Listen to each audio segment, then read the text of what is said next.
bawa uronyo jame uronyo po 12 gundang nuk beno. Nyo itanyo be itadu.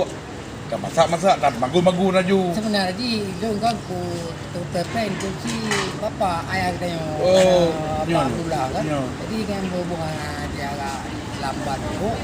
Jadi kakak galun untuk di kayu yang penting por 12 itu harus siap dapat jo kauri ke jame. Benar itanyo sebelum po 12 buka le, datu dalam. Ya kan? Olehnya jame tak pernah.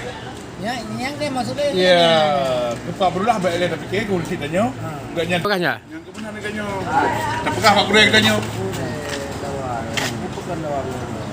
Ya di lun.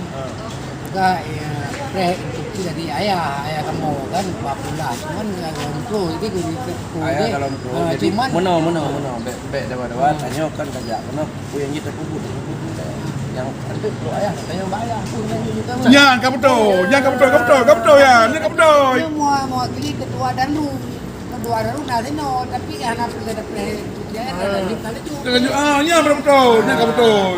Meno itanyo pana burai katanya, enggaknya mendadak pedaya. Ya, bejak. tapi perintah dalu instruksi siap perintah dalu Siap kamu kerja.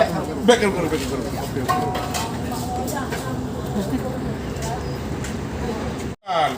Luar biasa ulungnya madum kerja. Ya, yang nak salah pacul mana? Bak kabe. Mana pula di longko. Mana pakai? Betul lah. Sama dengan tadi. Umi tiba masalah kerja. Sama kena pegah yang anak seperti. Umi yang lagi yang mi pada kerja. Luar biasa ulung kerja. Oh ni dia sebelum kau dah berapa kali ke? tapi jangan deh bantor lagi kau tahu tu